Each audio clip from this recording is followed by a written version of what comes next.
we did keep our promise to ourselves and that we chose another movie from the New York Times list. And this time it's Grizzly Man by Werner Herzog. I'm doing a German pronunciation of his name.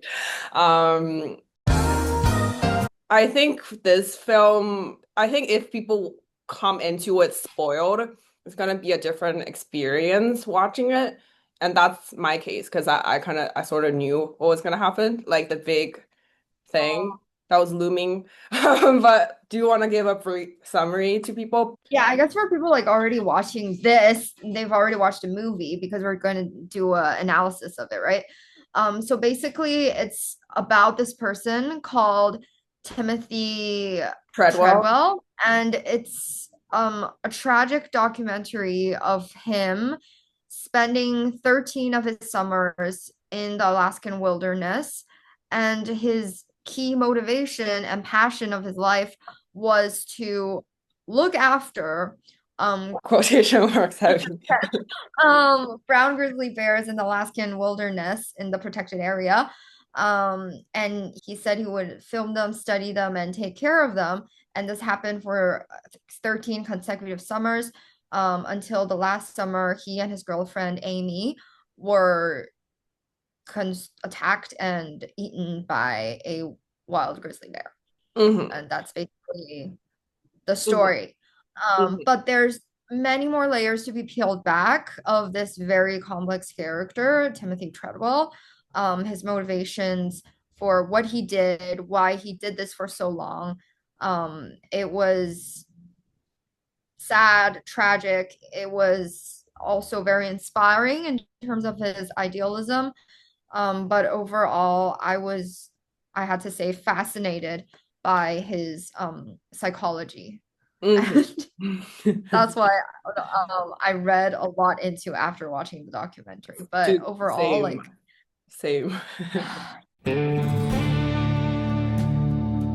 For me, though, I too, the next day I watched another Herzog movie because I was just like, I have to, because I did like him before the movie, but now, like, now I feel like he's more complex, but I'll get into that a bit later. But I think what's interesting about how you narrated the synopsis is that, like, I was spoiled watching before watching the movie because I knew the big thing that happened is his like inevitable death.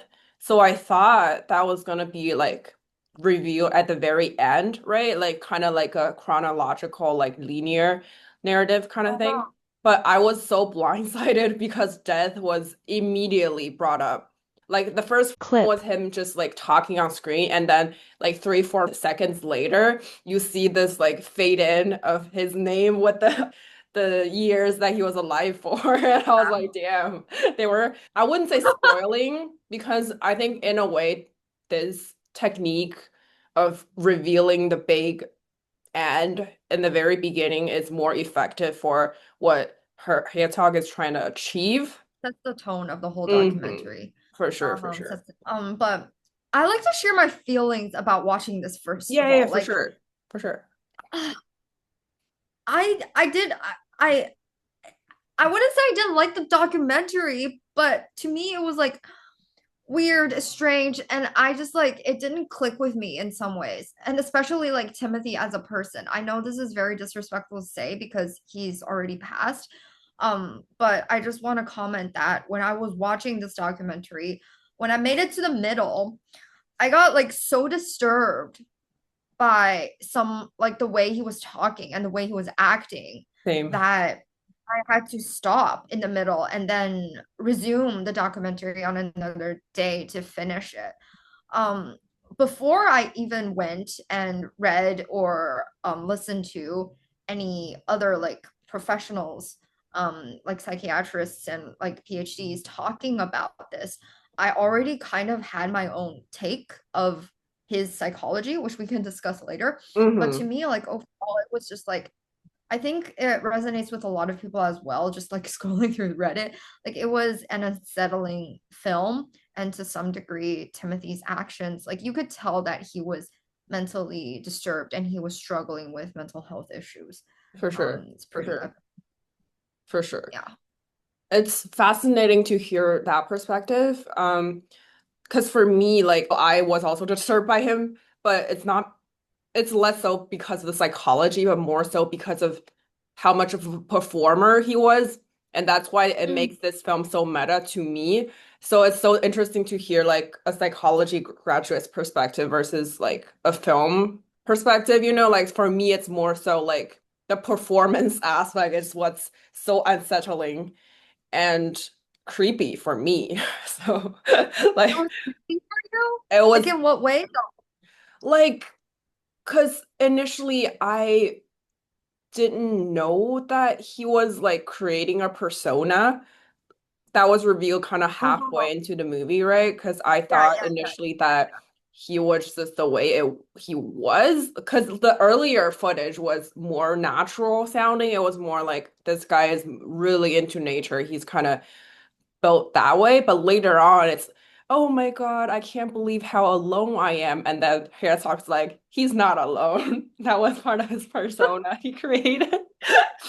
And like what's Yeah. like the first unsettling footage was when like one of the foxes like took off with his hat and he started screaming and like cursing at the fox. He's like, fucking damn it. Like, god damn it, it was a really important hat or something. I thought like that was the build up for his death or something, that like the hat could have prevented him from something, which I guess it Or could sad have. hope, like safety I thought that was why that footage was like put there. It was like a premonition for his death, but no, it was just helmet. building up his kind of performer character of, oh, this is how he really is.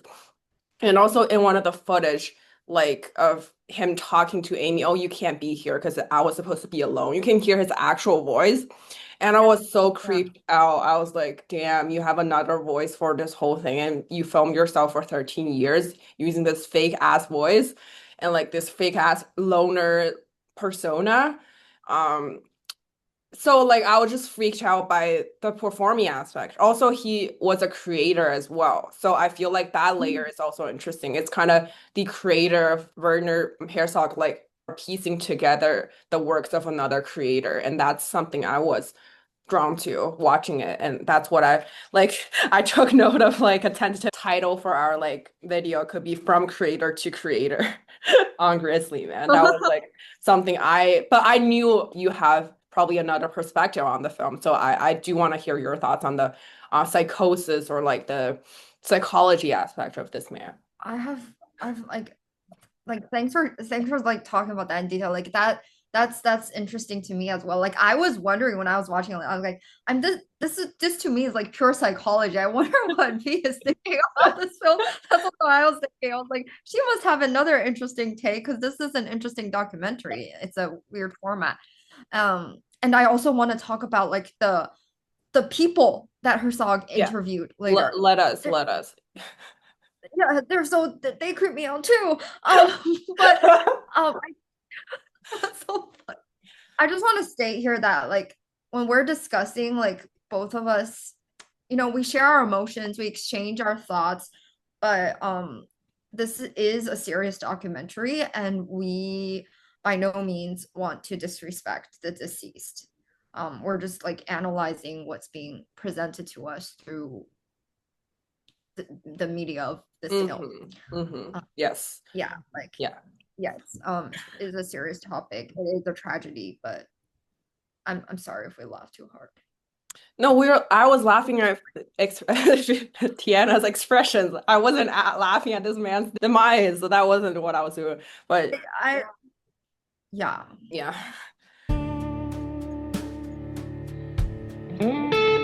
I had two layers that I was going Mhm. to share. One layer I Yes. kind of shared already is the psychological analysis of Timothy.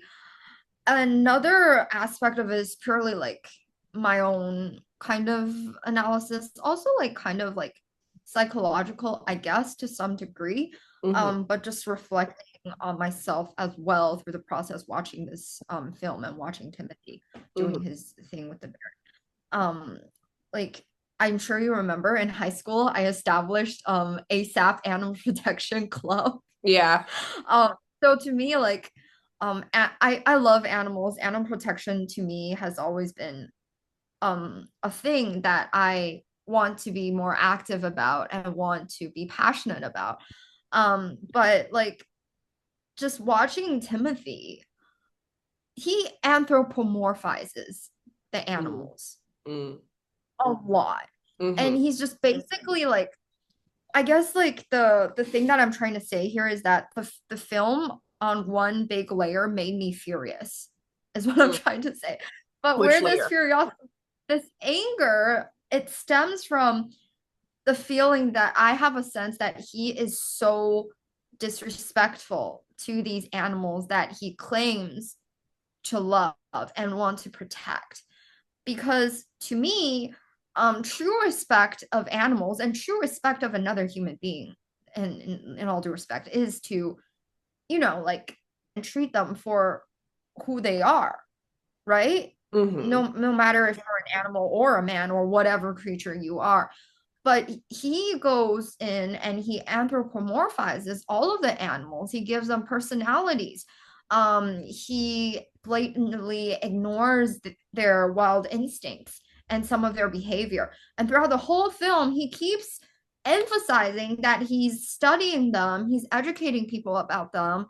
But in reality, and this is a lot of this is the criticism a lot of people have about him, is that he was like basically habituating this wildlife in Alaska to human presence, which mm-hmm, is strictly why the park tries to, prohibit this. Like, you mm-hmm. should be this many yards away from the animal because it's dangerous for animals to like feel like it's safe to be near a human being, For sure. regardless of your intent, right? And basically, like what he did, I know that some of him really deeply loves these animals, but I don't think that he thinks he like I don't think he respects them as he thinks he does on one point. And I don't think like his work overall Did benefited the anything? animals. Like, yeah, and I don't see how he benefited biological studies, ecology studies. I don't see any of that at all throughout the whole film. I guess like we only see one part of it, right? The footage that Herzog wants to show us.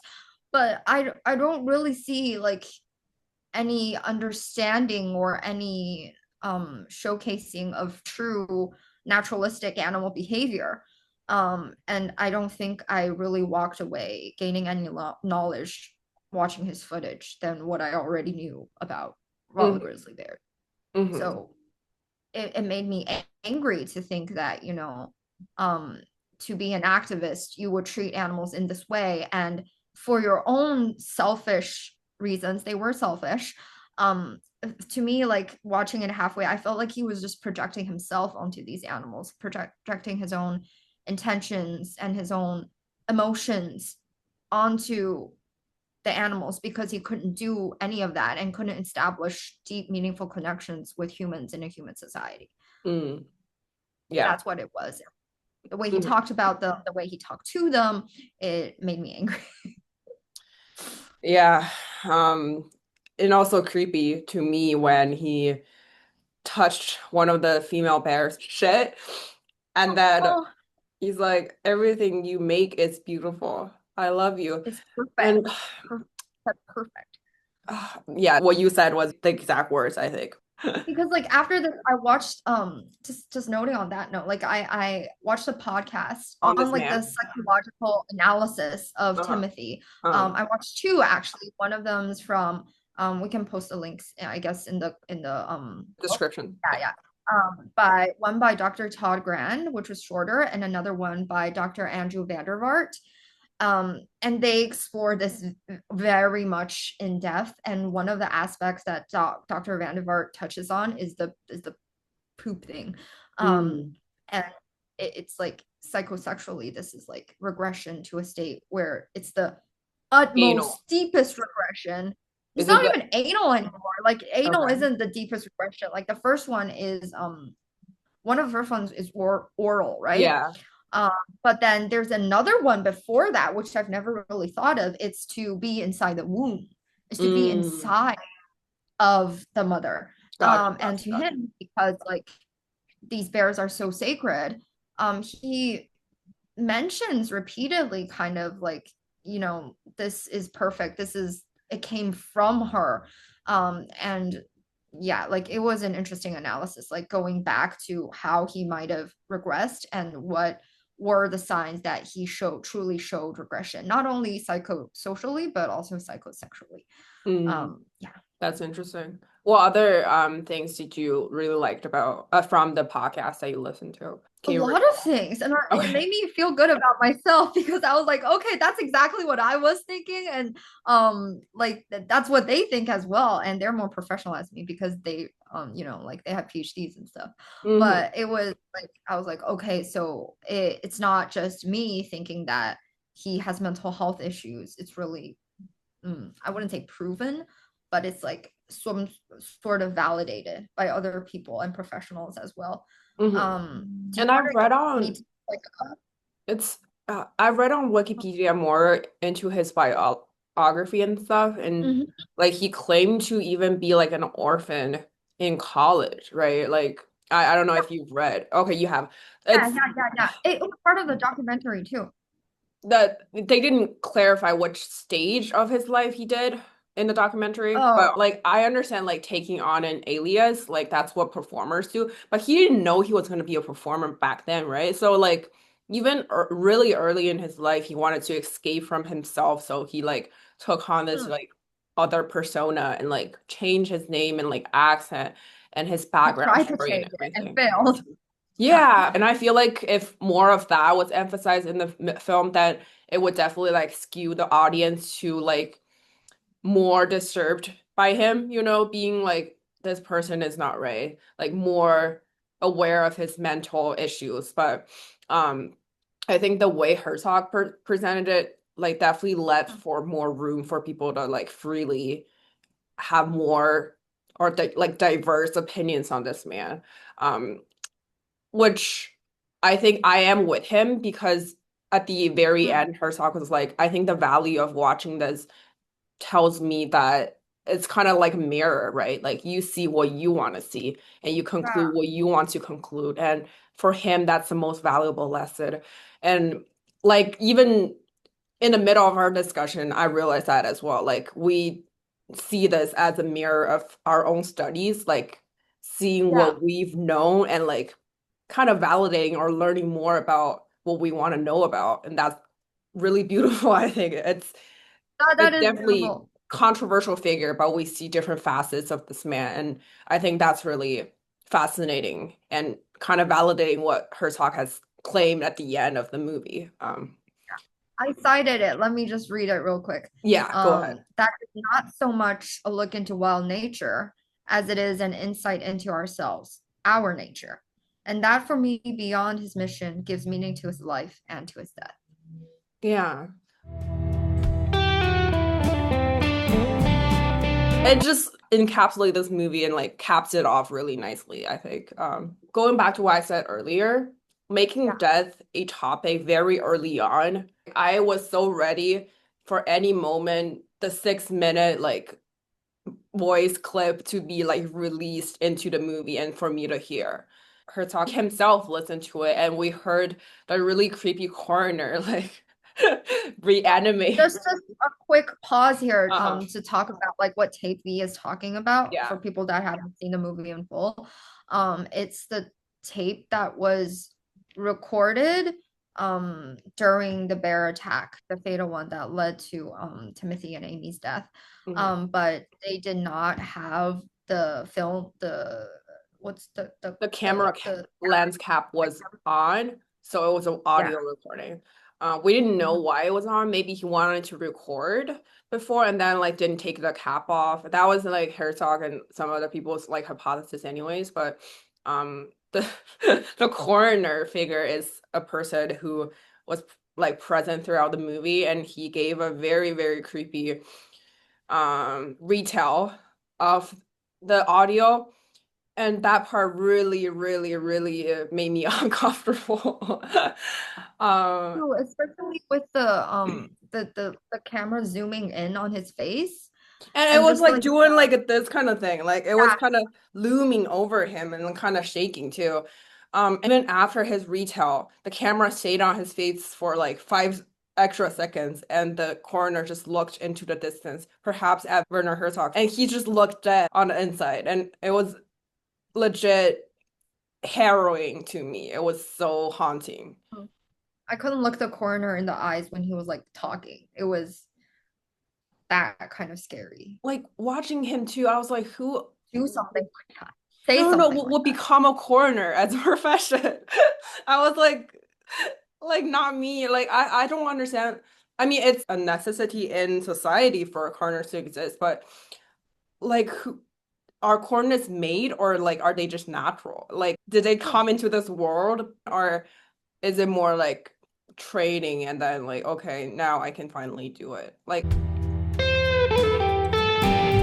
Okay, speaking more about the characters that appeared, not the characters, but like the people that were interviewed and appeared in the film, to me, like they were all just as unsettling. And including the pilot person who like the pilot person. maybe not the pilot person as much, but like the other key characters like Jewel, Mm. Timothy's ex-girlfriend, and also even Timothy's parents. People that's closest to him, I guess, in a way. Can I you just feel like like a lot of elaborate on why that is, or is it more like supernatural, like not vibes? super not supernatural. It's just like they gave off theatrical vibes. Like I felt that they Oh, didn't yeah. truly care, Okay. or they were not as close to Timothy as they claimed they were. And to me, like a lot of their, I don't know if it's just like the camera unsettling them, maybe the presence of a camera, that changed how they normally behave and act. But it was just so like the especially the scene where Jewel was the coroner was given giving Jewel the Timothy's wristwatch Mm, as his last possession to her. And that scene where she accepted it, it just like disturbed me. mm, To me, it was almost like analog horror in some sense. mm, Like it didn't feel human because like her emotions, her expressions changed so quick. And I don't know if it's the camera or if it's just like she's being theatrical for whatever purpose she has. And same thing with his parents. Like, why mm. would you have so many teddy bears at home and they looked all staged? It just doesn't sit right with me. That's interesting to me.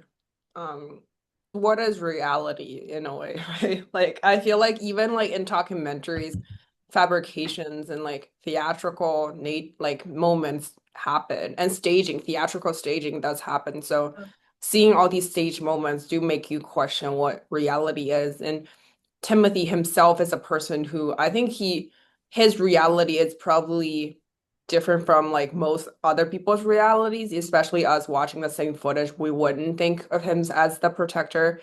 So I think in that way, it just makes us question what, is there objective reality, or is just everyone's living in their own like, subjective contained realities, kind of like Herzog said in the end, that the quote that you beautifully cited, right? Like these people, they might believe that they do love this man, or they want the camera to capture that sentiment, but in our eyes, it's not the same. So, and I think it's interesting too, because after watching the movie, I saw a lot of reviews saying that the loved ones creep them out. But low key, I don't know if this is a hot take. I didn't get any of that. I didn't think they were creepy. No, like I didn't think they were creepy or like disingenuous. I just thought they were being a little bit extra maybe, but I thought everything was genuine. Um, so it's interesting that I have an opposite take, which is probably the hot take, judging from you and like some other reviewers, but It's like, to me, it's like they're on this fence of genuinity and being theatrical. Like it's mm, like somewhere in between. And but It still creeps me out because it's somewhere in between. So I wanted to say like in my memory for some reason, I've seen some re reports or like some posts saying that in Herzog's movie, um, the death was actually recorded. The death moment was actually on screen. And it was my false memory, I think. I don't know why I would have remembered it like that. Maybe you can give me some clarity as to why. But because of that memory, even after Herzog's like, okay, destroy that tape, no one should hear that. But even after that scene, I still in my mind, I was like, it's coming. I'm gonna hear them die on screen. I still was preparing myself for that moment, right? I just thought still like the big shebang's gonna be the death, the 6 minute clip. So I thought Herzog was gonna be like a little bit going for the shock factor and just inserting the clip anyway. Um, but it was clearly misjudgment and misremembrance on my part. Yeah. And that's why my viewing experience is probably a bit different from like most people's because I was just genuinely expecting something terrible to happen. Well, maybe like you um unintentionally like reinforce that memory somehow because when you read like about the tape existing in this movie, you unintentionally like assigned it a lot of emotional salience.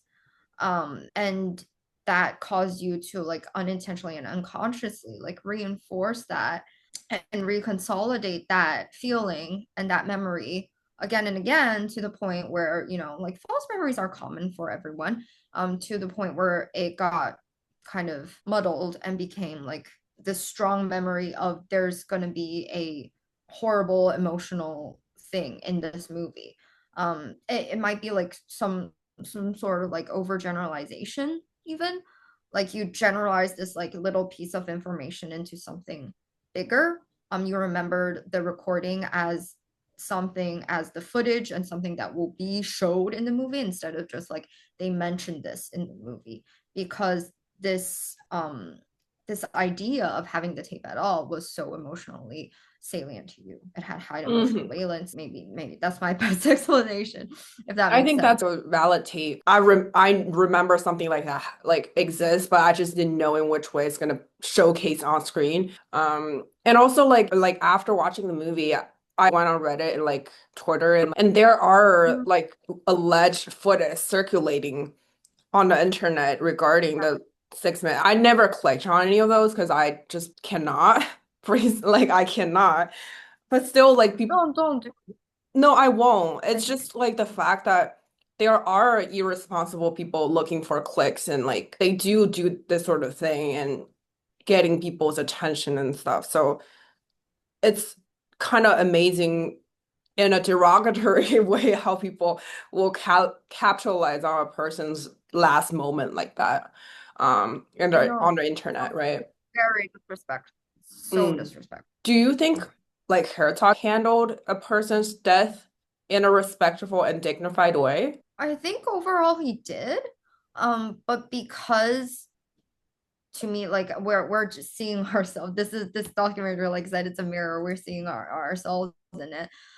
Because I was, I think, hyper focused on the psychological aspects of Timothy. So when later on in the movie, Herzog did explicitly mention that he was mentally unwell. I might have like fixated on that a little bit, and to me, like overall, I felt like Herzog was leading us to believe that he was a man that was mentally unwell, and but like looking back on the movie as a whole, I do feel that he was respectful overall. He showed like different comments from all sorts of people, people that were criticizing him, people that were his loved ones, people that were his friends, people that admired his work, interview clips. He showed so many sources, so many voices. Um, I feel like he did do a good job of objectively as possible describing Timothy's work, Timothy's life, and who he was as a person. Hmm. Not leaving it out and not judging anything too harshly. Mm. I particularly enjoyed the perspectives of the native people around the Alaska area where, Mm. yeah, the museum personnel, they offer their own take on Timothy's actions. And I thought that was really, really well done for him to include that particular aspect Yes. because I don't think a lot of people did mention how his actions are not super protocol and are not super respectful, except for Herzog himself and also the wildlife person at the museum, um, who has like their own like cultural take on how to behave around animals.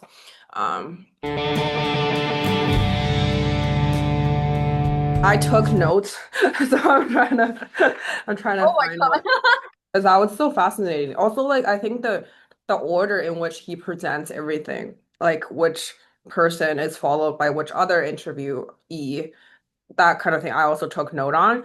I guess like the rest of the notes that I have, I already shared so much. I feel like I've been talking a lot, but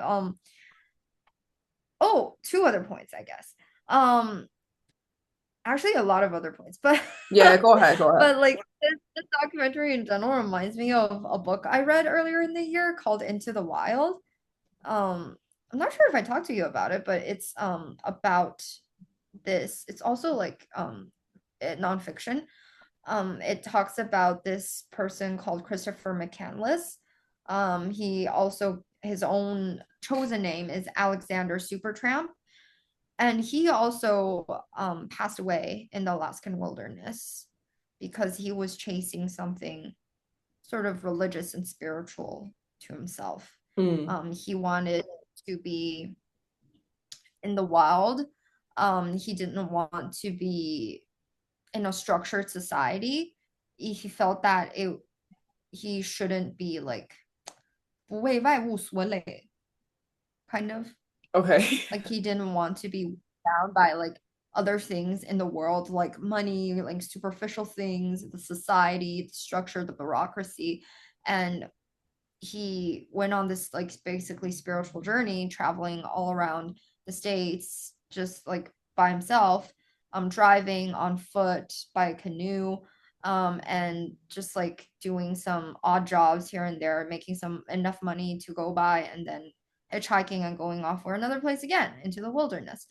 And in the end, he wanted to do his final trip in Alaska, but sadly was, I would say, ill prepared for the Mm, occasion, and he underestimated the Alaskan wilderness and how harsh and cruel it could be. He walked in alone. He starved to death and did not make it out. mm, It kind of like reminded me of it as I watched the documentary, but they're also very different because Christopher, like it was more of his like own thing. He didn't try to get anyone else involved. He was trying to just like chase what was meaningful to himself, and he was an idealist, just like Timothy was, but in very different ways. yeah. I think the idealism aspect of Timothy is really interesting. There's two things I wanted to say, right? Like the first being I am aware of like in certain regions they do take on some sort of like measures to like not the poachers but to kill some of the wildlife so the numbers are not causing any Mhm. issues to the ecosystem.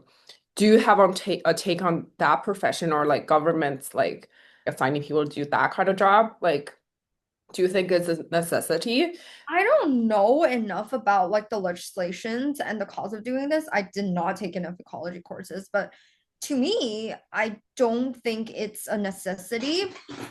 If you want to like protect a region and be in harmony with nature in that particular region, I don't think it's necessary for humans to intervene at all, unless one, there's an invasive species that's like disrupting the food chain severely and getting rid of all native species. Yeah, then you should do something about it to Mm, intervene. But it's like humans brought these invasive species here in the first place, so it's your fault anyways, right? Mm. But but that's one thing. Another thing is like what I think we shouldn't intervene is because I think this kind of intervention, especially like killing apex predators in an area, is more for like the peace of mind for the people around that region more than Interesting. for ecology there. Because in nature, technically what happens is the predator and prey population will self-regulate themselves. If there's many predators in a certain region, then like they'll eat more prey numbers will reduce, the population will reduce, and because there's not enough food over time, predators will reduce, and then the prey population increases, and then the predator population, they have more food to eat, they increase, and then they just sort of like fluctuate in Mm, relation to each other. mm. So I don't think there's really a reason why you should regulate, but again, this is like undergraduate level ecology. I don't know like what the real life applications of that is. So Yeah. that's just my take. I guess Mhm. Timothy shares your take, and that's why he is against. Like, poachers is not like part of the discussion because they are doing Poaching it. is not Yeah, but illegal. like he is also against, I believe the wildlife population control, which is why he is like, on his mission, kind of like protecting these animals from being killed. So like that's part of his idealism of sharing the belief that like the ecosystem should be as is, and like he's not like including himself in the equation. He doesn't see himself as a harm to these animals, but other people who's in intervening on, intruding upon, even like the tourist, right, who throws a rock at the one of the bears that he was recording. He's like, those people are also fucked up. They shouldn't be doing this. And that's part of his idealism. And the other part, I think he did do some sort of intervention, but in his eyes, they are like only to help these bears, right? He created this path along the stream for the bears to. No, I'm not mad at that too. You're not supposed to intervene with nature. That is so wrong. There's one scene where he was praying for rain in his like tent, because the region was severely dry and these bears need the water level to be kind of high to That be able really to. scared the shit out of me, not gonna lie. Like I was like, oh, stop it, stop it. I'm like, this is We yeah. do you want to like for our viewers like I guess I can try to like attempt to do what Yeah, he go did ahead. in the tent. I think also with his teddy bear too, right? Like because of how dry the area was, he's like, okay, I'm not a religious person, but in this tent right now, I am a disciple of God. I am the Hindi floaty thing, Scover boy. Please drown this area full of rain. And then I don't know if it's the next day, but he started saying that he is the chosen one, right? Like he's like, okay, I am all these things to these gods because my prayers are actually answered. And I listened to the radio that this area, it's the only one blessed by rain. So we did it. And then even like after his tent was caved in, still was recording himself. He's like, they're happy, and so I'm happy, even like when he's so caved in uncomfortably in his tent. Um, why, what, tell me your thoughts on those scenes. No, like this speaks to the psychology of him again. Like we have to go back there again. Well, to me, we have to go back there again. So for that part, like about the rain part, like I had one word written down and that was like grandiose. Basically like grand sense, like feelings of grandeur. And that is like a psychological term. So like if I were to like mention all of the notes that I took down. First of all, one thing I noted down was histrionic behavior. Mm, Um, so that's basically like theatrical behavior in psych terms. mm, Just like from like he trying to adopt an Aussie accent and trying to adopt a new persona for himself. Also, just being theatrical on camera. Um, like all of those things It to me is definitely histrionic behavior. And also he does mention that he had his like ups and downs, as he mentioned it, and he felt like that was a part of him. That's why he stopped taking antidepressants. Mm. And he also used hard substances. Like he was definitely struggling with depression. And if he had ups and downs, as we can see, like a lot of, especially in the latter half of the documentary, a lot of his like outbursts were kind of scary to me. Yeah. And also to me, that seemed like a manic episode. Like he was in a manic episode during the summer when he was with the Bears. Hmm. The way he was talking, the way he was acting, the way he was suddenly lose control of his emotions, but then like for the camera, reel himself back in and start, doing a retake again. That to me, it looks like a manic episode. Mm. Um, and also like speaking to like being he was like, okay, I have to be this protector, and Herzog made it clear like there's no poaching issue in that protected area. It's barely an Mm. issue. Hmm. No poachers are there, but he keeps saying, okay, there's poachers out there, there's bad guys out there, and he's basically like fabricating a story where it's him and the Bears against the whole world, Yeah. right? That's like the storyline he wrote for himself, and that's the storyline that he needs to abide to. And Hmm. that's why like he can be in like shitty conditions and suffer, because it makes He is him this feel martyr, right? He sees himself as this martyr figure that like yeah, his exactly. suffering can, make this whole thing a little bit better. Like him suffering because he's the chosen one by God, right? He said, God will be pretty happy about me, like, me being this good boy. I'm a good person. He keeps saying that. He keeps emphasizing that. Like, I'm a good person. I don't know why girls don't like me and don't want to establish long-term relationships with me. I'm a good man. I'm a good person. I'm a good lover. He keeps saying these things because like he doesn't actually feel that way. He needs like outside validation.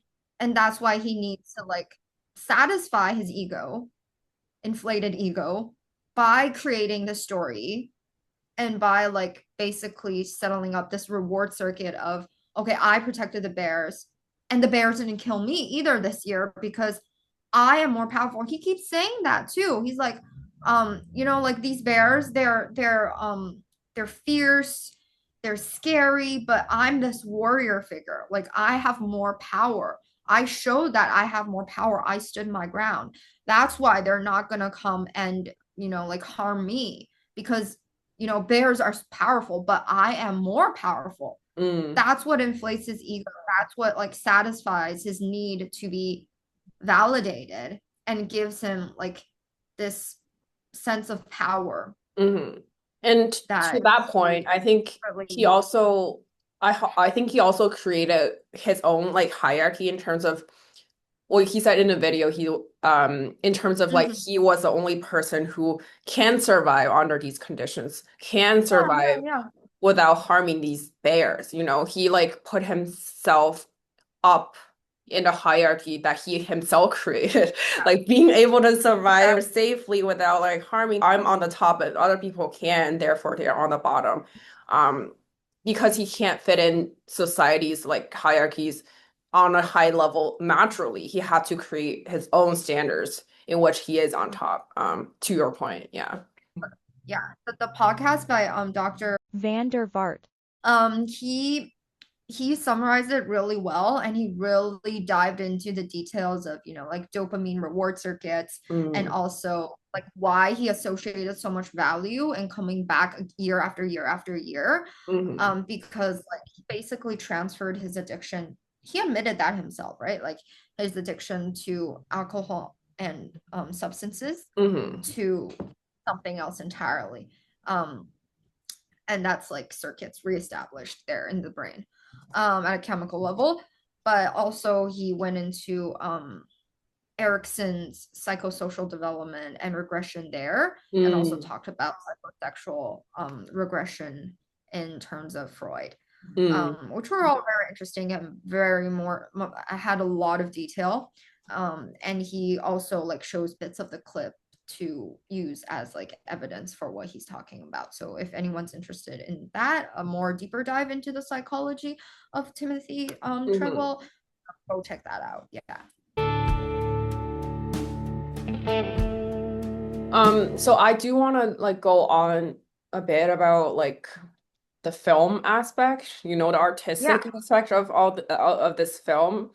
Um, and I wanted to talk about, I think he was ranting about Park Service at Around. the end of the movie, and it was probably 5 minutes. I didn't count, but and I thought It it was was pretty just so long. fascinating because there's two layers to this. One in his own Mhm. on his own level, where he was filming himself saying something about capping off his journey, one take, right? And he was thinking on a creator's perspective, and that's why he filmed himself doing multiple. Versions. It was the take on the beach, or was it the one in the forest? Which It was a long one where he filmed himself like talking, well, here you go, another successful year, Mission 2000. that was on the beach. The bears are safe from their dens, safe from Mhm, harm, and see you next year. And because of the yes. technological limits, using that one tape, he like wanted to see how much better he can get, right? He didn't even like do something like, okay, pause, like let's start again or something. Because it's so natural to him just to start again. And the second time when he was talking to the camera, it was unhinged. It was something like, fucking fucks. You thought you can stop me. Huh, you can't. Fucking Park Service. And Herzog pretty much talked over this man for that take. Um, Yeah. and then for the third Because time, it got personal. I think he was mentioning names. That's why. maybe that's why, right? Maybe it's repetition, right? Like a creator has multiple reasons. And the third time, like he recollected himself and then he became all natural again. He's like, okay, successful Mission 2000. Looking forward to the next one. Bye. Like to me, it's so interesting. His mind resembles that of a director's in which you have the same message, but you like deliver the message in three distinct ways. Like he was thinking like a creator, Oh. right? Because he did this for 13 years. And that's why like even when you have the same message in mind, you might want to test it out in three different ways or like more. Um, and the creator of, I did not think of that way. That's so interesting. you know what I mean? But also there's a psychological way of like the second time being too unhinged and he can't have that be the version that represents himself to the world. And that's why he did a third version just to compensate for the second version. Um, Also in this film, something that stood out to me at least, where Timothy showcased his mind as a creator, where he's like, okay, I want 15 takes, one with my head off, one with my head on. I'm gonna walk this way, I'm gonna walk that way. He knows what to do, even when he is also trying to create something realistic, a documentary on his own, but he can't help but be theatrical and also a director who fabricates, right? A director who stages. And like the second layer that I wanted to discuss was like Herzog as a creator of his own kind. He also did Mhm. something to another creator's work in his own, like commentating upon the thing and like showing the footage as is, like the length as it, right? Not the content. And I think that choice is also a aesthetic or a creator's choice. And I think both things are really interesting. But like, can you imagine like if someone who has terrible intentions got hold of our like videos and they make a parody of our creations, like commentating over it or like adding clown sound effect.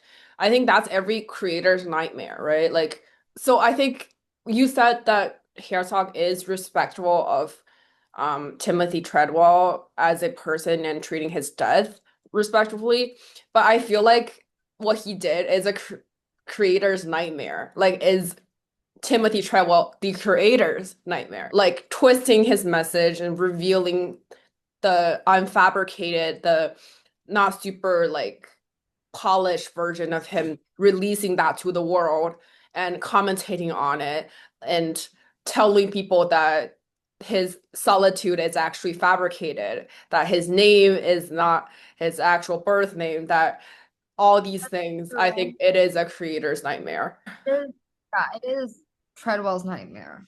You know what I mean? That's true. But I I think, well, this might be mean to say, but like this is essentially what the internet is right now, right? Like, It is. so It really is. Like this, like I said earlier, like the footage, we don't know if it's legit or not. The footage of like Treadwell and Amy's death is circulating online, going against every single person involved with this man's life's intention. And we don't know if that footage is fabricated or if it's the actual recording, but still, like people are want to do things like that nowadays on the internet. And I think the fabrication also can yield the same and like same reactions from people. Like I refuse to hear the footage, and even when it's a fabricated one, I will probably feel the same horror upon hearing it, right? do you think like Herzog is like disrespectful? Do you think he captured Timothy Treadwell's life well, him as a person well, or do you think it was more kind of like a cruel meta? I think he allowed me to see what I wanted to see and what I wanted to hear. That's very subjective. Um, like in the middle of this movie, I myself was thinking, because like initially I think Treadwell didn't exhibit super concerning behavior, but soon after I was like, this man is not well. Why isn't Herzog saying it like that? But then after a little bit after that, Herzog began supplying his own 2 cents on this man and also like interviewees kind of backing him on that this person is disturbed, he has a troubled past, that kind of thing. So I'm beginning to hear what I wanted to hear. So like in that way, I feel like it's what I needed. Like it's the portrayal that I personally needed to see. Um, and that's good enough for me. Like, yeah, I couldn't say if he's respectful because I'm not involved with his life. So I don't know if it's like, Yeah. tainting him and his image, but to me, I think it's good enough. Yeah, I agree. I agree. Said all I could say and more.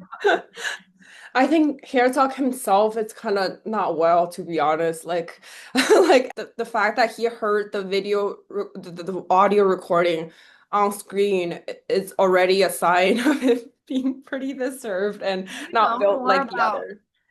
him, this director, or some of his other films? Yeah, like that's the other thing I was gonna say. Like, I saw another film by him that very like the day after I saw Grizzly Man, and the film was called Fiscarado. Oh, yeah, yeah, yeah. So this film is about like this crazy man who wanted to build a opera in the jungle, basically. But to film that Mm. movie, he insisted everything to be on location, so he shipped like his crew and people to the Peruvian area. And then like it was a 3-year production where injury did happen.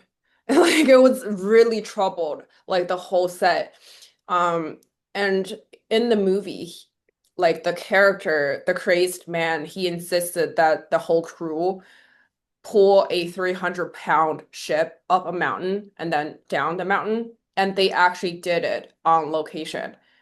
And they hired some native people in the area.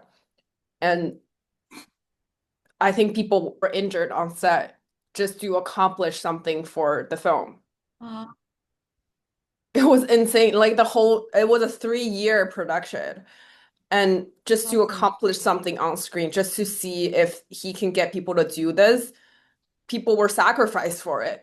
And like something I read that's more concerning and that's more disturbing was because of this production, he actually aggravated some tribal dynamics in the area. And because of that, two tribes are still in bad terms because of the production, because one tribe was taking this white man and his production in, and the other tribe was against, outside influence and also like white man.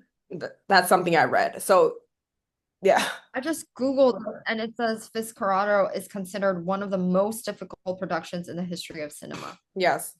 And Herzog actually wrote a book on the set, on the production. And one other thing God. too, like the leading actor is a basically an asshole, like, and no director was able to work with him except for Herzog. And they were actually fiends. He made another documentary on their rivalry.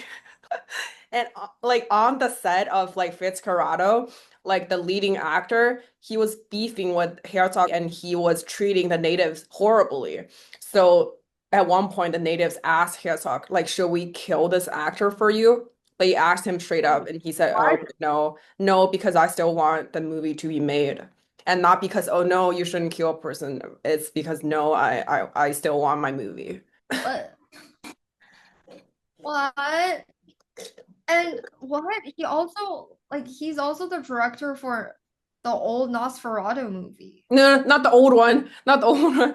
Like the old one was made in 1920 something. He liked it so much Oh, and not he made the another one. old one. Yeah, Oh my God. the middle one, I'd say. Wait, I read on Reddit that a lot of people were recommending the documentary Cave of Forgotten Dreams, though. Sorry. It's a movie made in 2010, a 3D documentary film by Herzog about the Chauvet Cave in southern France. Okay. Chauvet. I've seen some of his movies and I do like him as a director, but after watching Fitzcarraldo, I don't know. Complicated emotions. It is concerning. Yeah. Yeah. Would you watch any of his movies like after this? I don't know. I've never watched, I guess, aside from Hitchcock, I've never really watched a particular movie because of the director, just because as you know, if you've watched our previous talk sessions, that I can't remember any names at all. Like it's it's just impossible for me. So if I remember a name or two, then oh my gosh, I must really like this person and their Mm, works, or just by pure chance. Sometimes that happens too. mm. But also the time, yeah, I don't watch movies because it's made by a particular director, but I don't know. He did make a lot of movies, Herzog. A lot of good ones too. Um, Yeah. also another What's um, your favorite one though? I like this one. Fuck, I forget the name, but my favorite one is something I forget the name of, but I'll put it on screen.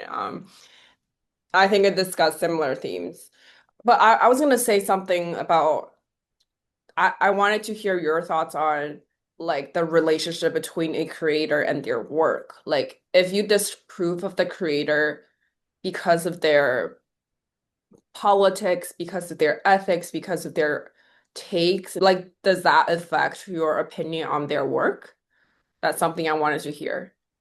An interesting question. I hate this question because it's not only in the Western world, but also in just reading Chinese novels, there are questionable authors and questionable creators out there. Um, I don't know, how would you treat it as separate? Because it's hard to treat it as separate. Like even if the work is a masterpiece, if you dig hard enough, you will see fragments of that creator's identity or fragments of that creator's intentions or subconscious Okay. in that creation and movie. I Mm, think it's inevitable because you will definitely project yourself onto into the plot or into the characters or into whatever parts of the movie, however subtle. mm. It because yeah, if you create it, you care about it, and if you care about it, you will have emotions tied to it. Mm. And if you have emotions tied to it, it can't be 100% concealed. Um, so I don't know what the correct answer here is. I don't know. I don't know. I guess Can I blindside you on something? yeah, yeah. Go ahead. Do you still remember Persona, the movie we watched? And Yeah. we did like it, right? And I personally liked it so much. But around 2, 3 weeks ago, a friend of mine texted me, Uh-huh. and she is also a big Uh-huh. Bergman fanatic. Are you bracing yourself about what to come? Yeah. So she texted me that on Twitter there's a whole storm going on about Bergman being a Nazi sympathizer. Yeah. I loved him as a director, but a horrible part in me, I don't think that changed how I feel about his works, right? Like I don't know why, like I just didn't. If now you were saying still like for us to go back to Persona, I don't think I would sense a trace of that right-winged politics in the movie. I don't think I can. I don't think I will. Um, I don't know. Like it is complicated. But It's complicated. okay, it is complicated because if you think at it at another meta level, like they were created by the times, Yeah. right? But still, I prefer works in the past where like the general consciousness isn't super progressive, but I can still sense political like progressive politics and social Mhm. portrayals in older works, even when society wasn't at today's standard or today's norms yet. So, um, This reminds me of a podcast that I was listening to on Lolita, the book. yeah, hmm Um, and it's interesting because it's like a flip scenario where I forgot the author's name. Like I can't remember names, but yeah, it's a the author of Russian person. Lolita like berated for writing Lolita because, how would you be able to capture the image and the inner emotions and feelings of a pedophile if you weren't one? Mm, And that's what a lot of people attacked him and criticized him, like, "Oh, is there something wrong with you?" But like he claimed again and again, out of his own defense that I'm not. I'm just like delve into this, and I wrote this because I want to condemn pedophiles, and I stand. I have no favor in what they're doing and what they believe in. Like this is not a portrayal of myself. This mhm. is not who I am. I'm just creating this character because I want to condemn this issue. Yeah, portrayal doesn't mean endorsement, right? And I think Hmm. even for films, it's easier, well, no, especially for films, it's easier for the viewers to, discern whether the creator is in favor of such problematic behavior or if they are against it. So I've seen one of the Lolita films, and the one I saw was by Stanley Kubrick, one of the many greats as well. And that one I think is more like neutral and also in against what the pedophile was doing throughout the movie. But a later film, that one's definitely But for and romanticizing. oh, I was just about to cut in and say, like, I know that Stanley Kubrick and the original author, they got into a dispute because, like, the author was like, that's not what I wanted to talk about. And Stanley Kubrick, he's like, as his usual self, I know he did this for a lot of kids. Was like, I don't give a shit. And then he just did what he wanted to do with the movie. And then it got the author super mad. And also, I don't think it really replicated the book as well. Like it didn't go by the Probably book. not, but I did think it's not portraying the pedophile in a very endearing light. It is definitely exposing him for the kind of That's horrible man good. it is. I think just like looking at the posters right now, another thing that the author was super mad about was like the filmmaker, the The poster, cover the and the visuals, posters that they uh, used for the movies. Yeah, the visuals and the posters they used for movies. Because when the author was publishing, he explicitly said, I do not want like Lolita to become like a catchphrase because it isn't meant to be, sort of like Mm, that. I don't remember the specific, but it's like I don't want anything sexual or anything that suggests anything sexual on the cover. Like I don't want a girl's face there. But for Stanley Kubrick, like the poster that he uses is a, you know, a yeah, big red lollipop with heart glasses, and yeah. that kind of became the image that stuck with the term Lolita Hmm. for It ever struck, since. yeah, it stuck for generations. I think even for people who haven't seen the movie, they know what you're talking about, right? Yeah, So yeah.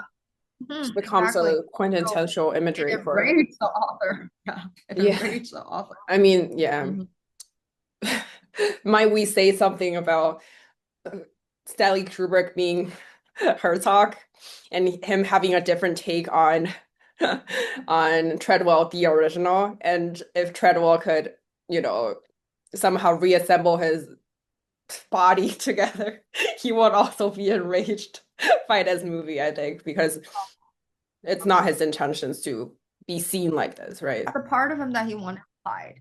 Yeah. It's a part of him that he wanted no one to see, and especially Yeah. the enraged fucking fucks aspect. It's really He something he, adopted his personas, like these personas in front of the camera and also like during school, accent and everything, because he wanted to be adored, because he wanted to be validated. kind of like for a lot of people, like animals are universally loved. He also adopted some like animal like mannerism just so he could be more loved. And this harmless goof, this person who's kind of like uh Bill Nye the Science Guy or like a lot of these other like public personalities who's just knowledgeable and fun and like educating, right? And a bit of a protector. That's what he wanted to be remembered as. But alas, a more reflective creator got his footage and decided to do something else with it. So it's just what it is, right? But I don't know how to end this podcast. Help me, help me. I can't help you. That's the end of our podcast today. Thank you for listening, and thank you to those new subscribers.